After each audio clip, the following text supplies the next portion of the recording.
Welcome to the Varsity 845 State Wrestling Preview Podcast. I'm Sal Interdonato, sports writer for the Times-Herald Record, here with Josh Conklin. Josh is all over the state, all over the East Coast, taking photos of high school and college wrestling. He's kind of the guru, as we like to call him. So we're going to break down the Section 9 wrestlers competing this week. There's 18 Division I wrestlers in Section 9. Competing at the Times Union Center starting Friday at 10 a.m. And there's 15 D2 wrestlers competing. Let's get right at it with 99 pounds. First off, Josh, I gotta get this out of the way. I don't think I can ever really completely figure out seeding in state tournaments because you look at some guys who are returning, especially on the D2 side. You have a wrestler from Aniora, Nick Ross, placed third in the state last year. What's his seed this year? 7th. You have it like you have Zach Ryder, who's 4th this year, seeded. He was a state finalist last year. I know it goes by points, competition points, who you beat, who's blocking you here, who's blocking you there. You look at Adam Fenner, he has one loss this year. He's the 6th seed. And he placed 5th in the state last year. Any insight on seeding and that kind of stuff, or? Yeah, it's like you said, it's a lot has to do with like points and stuff like that. And like Zach Ryder, he had 2 losses at Eastern States to Hop Hogs and Anthony Bartolo, who was only able to get the 3 seed. So that's what pushes Ryder back to the 4 there. And then as for Nick Ross, that might be an issue of maybe I'm not hitting enough good competition this year, enough of the state wrestlers and stuff like that. That could be the issue there. I guess it is who you wrestle. And then what if you're like in a case of a Minnesink where they went out and did that clash in Minnesota? Well, I don't know. I don't know how it really. What I'm saying is there are really no commons there for anybody in New York State to, I don't know, seed, whatever. That's my rant. I think that's going to be my only rant of the podcast, but we'll see. So let's get to 99 pounds in Division I. Section 9 has 2 entries there with freshman Jordan Brown of Monroe Woodbury and freshman Alex Greco of Warwick.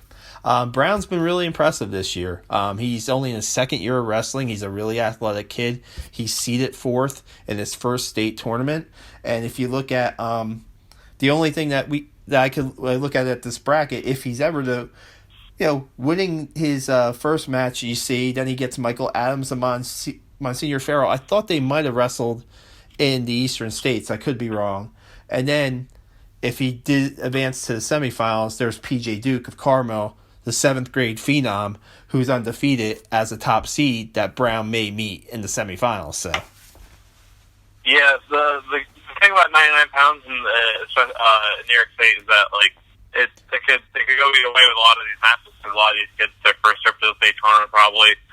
But like you said, the PJ Duke up at the 1 seed there, he has looked just absolutely dominant this year, including Eastern State Classic. So Joe Brown could get a run to the semis, and then you're a state placer. So anything can happen like at 99 pounds. Yeah, and you look at Greco, he's the 9th seed, and if you were to get past Frontiers Travis Browning in the opening round, guess who's waiting in the quarterfinals? Duke. So we'll see what happens there. 106 is Justin Morales of Middletown. He's a senior. It's his 3rd trip to the state tournament. He's looking for his first medal. He was in the preliminary seedings number 3. Now he's number 5. And you look at Justin, he's definitely an experienced wrestler. He's 35-2 on the season. I mean, you expect no less than a medal from Mr. Morales up in Albany this weekend, right? Yeah, certainly. That's 106 on a case where you can run into some younger guys that's never been here before, and to be a 3-time to make your 3rd straight state tournament, and he's got himself in a nice position as the 5 seed to make a run to the semis, and then you have Bayshore's Elijah Rivera as number 1 seed. But yeah, Justin Morales should come away with the medal this weekend in his 3rd trip there. And also in this bracket is Jackson Marley of Newburgh, a sophomore. His first state trip. He's a wild card entry. He has Sal Esposito of Tottenville in the first round. And then if he wins that match, top seed Elijah Rivera. 113, Drew Marquesi of Washingtonville. He's 35-3. This is his second straight trip up to the state tournament. He gets a 9 seed, so you win your first. If you were to beat Nick Lamorte of Rocky Point, who do you get in the quarterfinals? Yeah, he's going to run to Steve-O again. They wrestled at Eastern States, and Steve-O picked up a tech in the first period, so it's going to be a tough road for Andrew this weekend. But he's another guy, pretty tough, and like you said, experienced there last year, and he could very easily make a run for another medal too. Yeah, why not? Why not in a medal in that? I mean, you wrestle back, and now this is something we might as well discuss right now.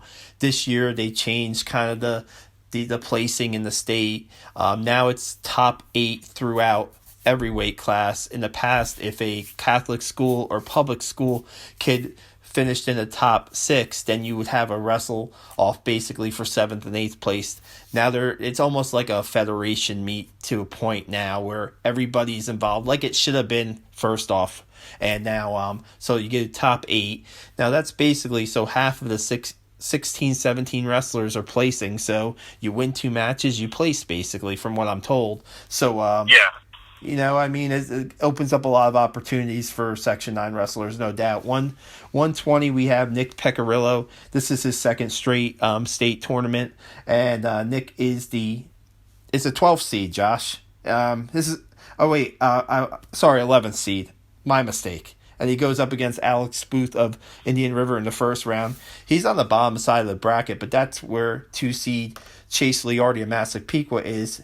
And then you get up to the top end of the bracket, and you have Greg Diacomahalis there of Hilton. So, this is a pretty solid bracket, no doubt. So, yeah, even 3 seed.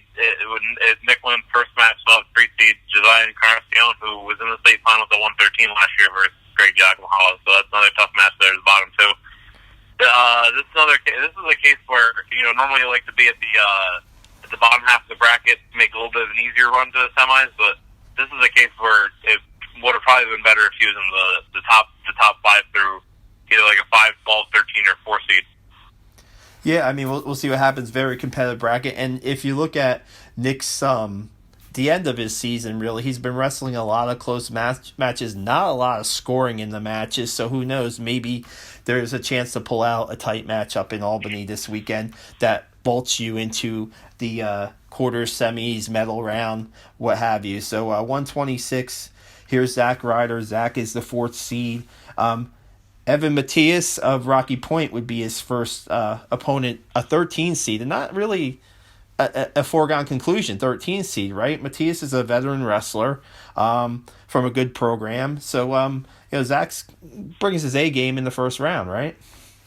Yeah, it certainly will be, because, Evan Matias, tough wrestler at Rocky Point, making his first trip here, but, the Rocky Point coaches, Goldstein and Coggins, they really got all their wrestlers up and ready to go this time of year. But, he makes runs to the semis. Ivan Garcia, top seed from Port Chester. I could see that match going for Ryder. I think that the way he wrestled last year at the state tournament, that he could certainly do that.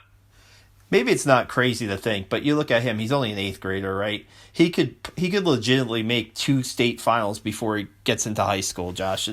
That's how good Zach Ryder's been this season. And if you look at like the guys, he's like 87-7 or 8 in his career in his first 2 seasons, and the losses are to guys that we know, Steve-O, like you said, Anthony DiBartolo twice in this year so far, but if DiBartolo's on the other side of the bracket, if he can get through to the finals, we may see, who knows what we see, maybe part 3 there. 132, I wrote a feature on Jordan Suarez this week, the Minisink Valley senior. This is his 2nd straight state tournament. Last year he was in the wrestleback round, and he lost by a point in the wrestleback round and was out. So he has a lot of motivation heading into this year, and he's an 11th seed against Drew Whittam of Corning. And that's a match that, forget the seeds. I think Jordan can definitely come out ahead on. And then you look at a potential next match. I have never heard of Jaden Cardonis of Grand Street Campus before, so I don't know. He's the 3rd seed, so we'll see what happens with Suarez. I mean, a veteran wrestler who at least has medal aspirations. Yeah, Cardenas, I believe, Eastern State's place finisher, and then at the bottom half of the bracket, you got at the 2 seed Jaden Scott, who will face Section 9 Matt Romano first round. Jaden Scott was a state finalist 2 years ago at 106 pounds. Yeah, Romano. This is his Romano VC Senior's third trip to the state tournament. Still looking for his first medal too. So we'll see what happens with that match. 138, you have Sean Savacool. He's the 12th seed of Minnesink, another Minnesink wrestler, another senior making his second straight trip, another senior hungry for his first state medal. Gets Tim Boba of Arlington in the first round. Pretty competitive matchup there, so we'll have to see where Sean is and see if Sean can pull out some. Again, Minnesink, I was at practice this week with Minnesink. They run some pretty, their state practices feel like college practices. They really push their kids, and this is might be Sean's last wrestling tournament. We'll see, and you try to go out with a bang. Yeah, exactly. And the following match you would have probably Royce Ketchum, Brendan Carroll, who injured at the Eastern States Classic, but he's made a comeback to finish strong the rest of the season and get the 4 seed there. Yeah, and top seeds here are Ryan Burgos of Hilton, the number 1, Justin McDougall, the 2nd seed at 138, and Logan Scotto of Rocky Point, the 3rd seed. 145, we have Ethan Polanco of New Paltz. This is his first Division I state tournament. 2 years ago as a freshman, he made the state tournament, went 1-2 in Division II. Ethan's another guy who has a very impressive career record. I believe 104-14, something to that. Do you know anything about Melvin LeBeau of Copag? His first round opponent? Marvin Lobo of Copag. He is the Section 11 champion this year, having a very strong season. Copag does not go to Eastern States, but he's 45-2. He's had a very strong season out of Suffolk County. That is a difficult thing to do, and he was able to run their section tournament and pick up a W. All apologies, Marvin. This would be a tough match for Ethan. Again, another guy, you look at the seed, but you look at why can't Ethan Polanco win 2? He wrestles really close matches. He's really good on his feet, doesn't give up a hell of a lot of points, and why not a chance of placing in that top 8? Willie McDougall's the 1st seed in this weight class. A guy who's been around for a while for Niagara Falls and probably the favorite in this weight. You look at 152. This is I'm really hopeful that we'll see this match, Josh, because Tommy Askey's had the best season in Section 9 at 37-0. He won the Eastern States. He placed 4th last year at 145. He met number 1 seed AJ Kovats in the quarterfinals last year. It was an 8-5 match. Kovats is a returning state champion, nationally ranked, going to NC State. And here's Tommy Askey from Section 9, undefeated, heading into the state tournament. And, I like to see them wrestle again, to be honest with you, and see what Tommy can do against a wrestler of that caliber. Yeah, anytime you can get a state tournament rematch the following year, especially one that was 8-5, like you mentioned from last year's, should be a good final if they both meet up. Like you said, Kovacs, NC State commit, top. He's nationally ranked, around top 10, top 15, and he's certainly a stud. Let's not. If Tommy gets by his first round match, Dennis Robin could be waiting in the second round, and they wrestled in the Eastern States final. So that could be they're very familiar. They're pretty familiar with each other. That would be a very competitive quarterfinal. So it's not like Tommy's going to walk to the finals. He'll have to definitely earn it. 160, Joey McGinty of Monroe, senior, placed 4th in the state at 152 last year. Joey is also the 2nd seed, and last year he really had a really good tournament. It went down. He got to the semifinals where I believe it was Willie McDougall beat him in overtime in the semifinals to get to the finals. So Joey is really solid wrestler. Not very flashy, just very consistent. And I think that there's definitely opportunity here for him to get to the finals here. Yeah, certainly. And then you look at the top half of the bracket. If he makes the finals, you see Cooper Cropman undefeated as the one seed, and that the Cropman family has been around. It feels like New York State for as long as I've been covering wrestling, and he's only in 11th grade. And Joey's definitely having a great season, and you can very easily see him wrestle on Saturday night in finals. He owns a win over third-seeded Cameron Gavin of Fulton this season. 170, you have Joe Velasquez, a senior from Middletown, who quietly has put together a nice season. He's 42-6. He placed at the Eastern States. He's a 7th seed here. Got Joseph Dixon of Canisius in the first round. Should be a competitive match.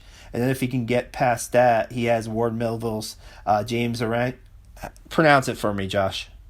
I believe it is Arenio. He would have him in the quarterfinals, and then up top is Danny Moriello, first seed from Hauppauge. So I mean, Joe just is, again, not necessarily anything too flashy, but really a consistent wrestler, pretty good on his feet, and I think that it's his first state tournament.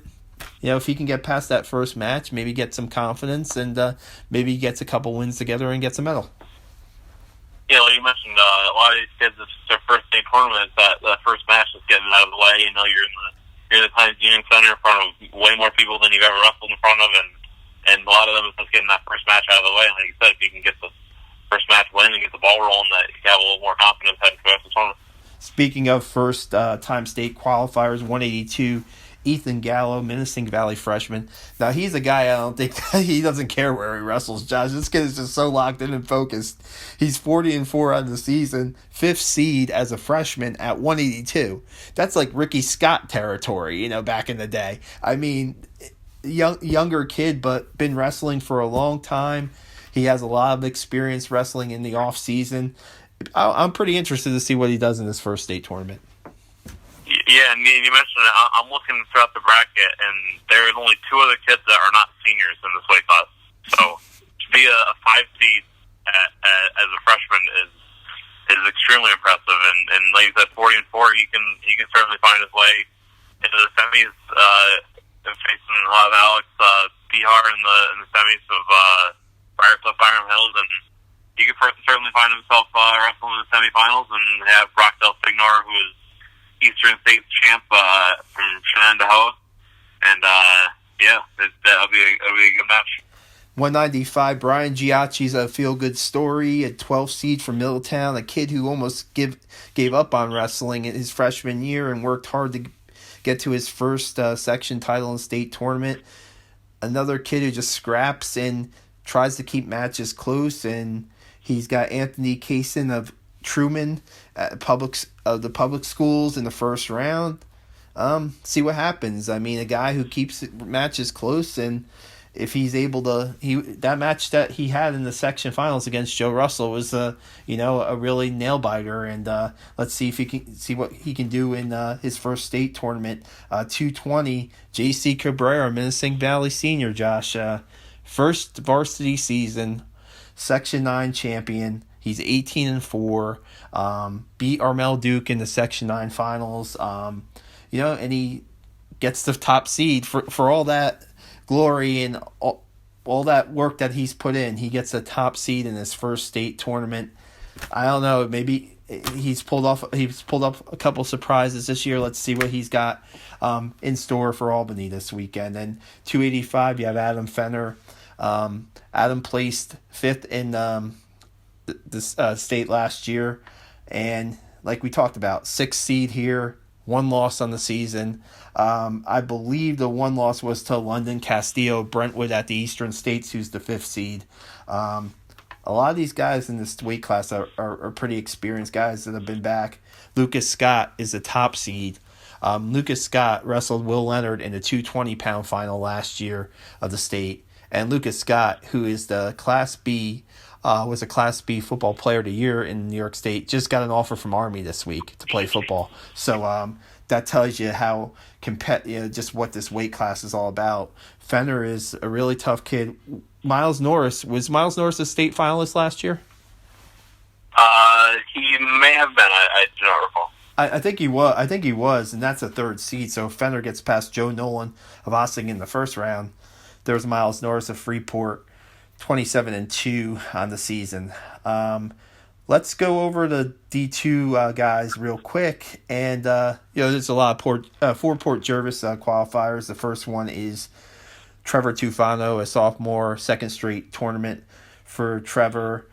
You look at the seeding of some of these Division II wrestlers, and it's going to be they have some work to do. They're going to have some work to do, maybe in the wrestleback rounds or really in these opening rounds to get the job done. Talk to us a little bit about Trevor.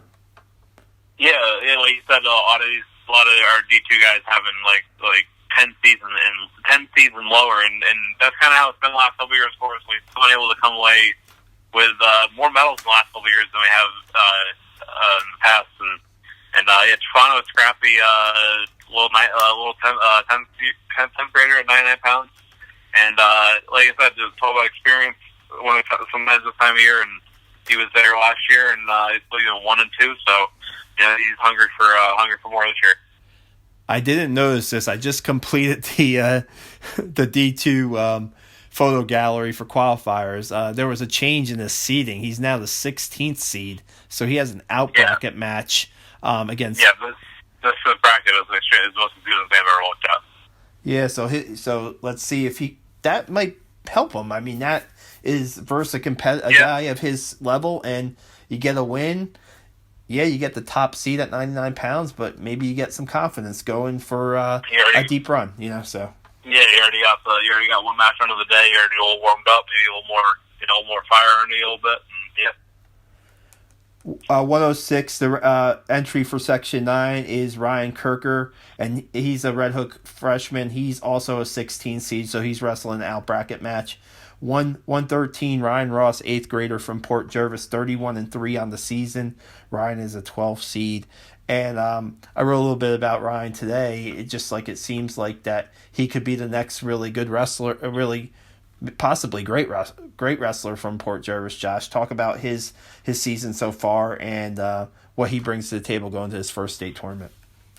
Yeah, Ryan likes to keep people on their edge. That's for sure. He wrestled some wild matches at wild semifinal at the section tournament, and he's never really seems like he's out of it as far as I've seen this year. He always seems to feel like come up with that takedown or get those back points or do something to be able to win the match. And this time of year, that's what you really need to do. Just keep on pushing and keep on fighting.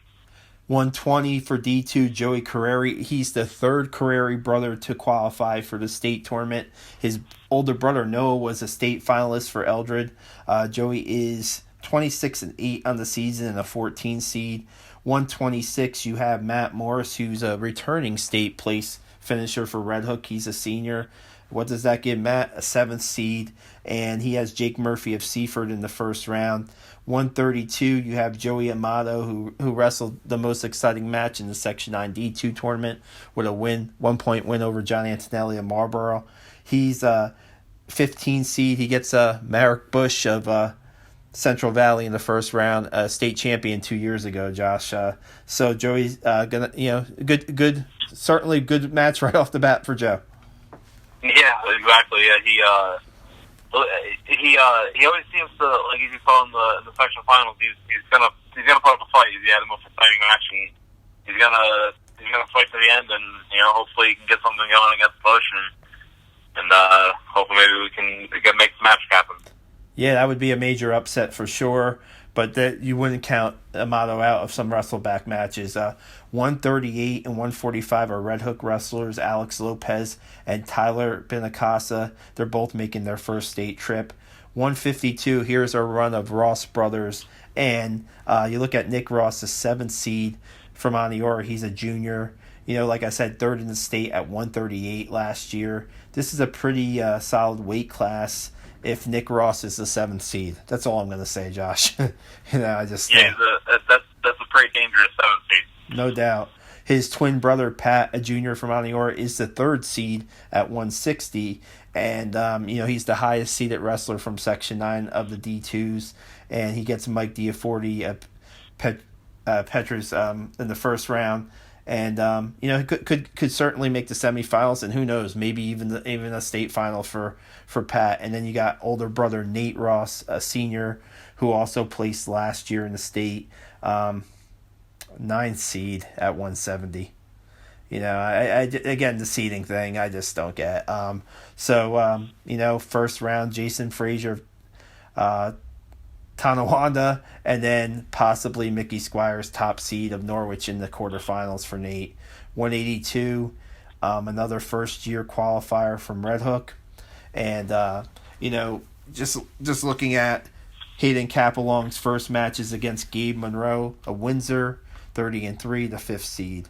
195. I found an interesting fact about the qualifier from Section 9, Josh. Hunter Roberts, 26-6, made quick work of his opponent in the Section 9 finals. He's a transfer from Ketchum. He wrestled at Ketchum last year.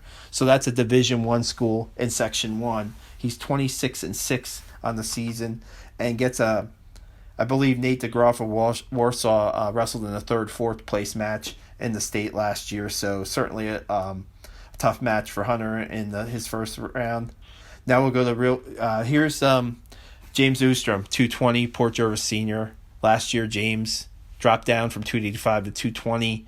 Was a little bit injury. Didn't wrestle a lot of matches heading into the state tournament last year, but had a nice run at 5th, and including a pin in the medal round. Now he's the 7th seed, and he's 35-2. Another dangerous 7th seed, Josh.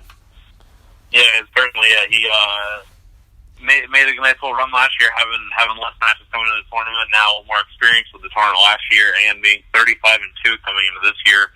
I like the chances to reach the medal stand again, and it's how high James can go. Yeah, he's gonna, if he wins his first round match against Tyler Smith, he's got Carl Boyer of Clark. I'm pretty sure they wrestled in last year in the wrestleback round. I believe Boyer won a close match. I could be wrong. So a familiar foe in the second round at the very least. And then 285, gotta love this kid, Devin McGovern, Chester, a senior 285-pounder. Really close to the 287 mark of the weight class mark off there, but just man, when you find out what that kid's gone through freshman year, just being pulled from the football team saying you're going to wrestle, to a couple years later being a Section 9 champion. And now, at 285, Josh, I mean, it all depends on the matchups, of course. Sometimes the kids are a little bit more athletic than others. But, I mean, look at Devin. He faces Cody Wilson of Albion in the first round, the 5th seed. See what happens there. I mean, we've seen some nice runs by 285-pounders in the state tournament. I got to go back to Brad Serini of Highland. That's going way back. But, you can't make some things happen at this weight class. So. Yeah, certainly.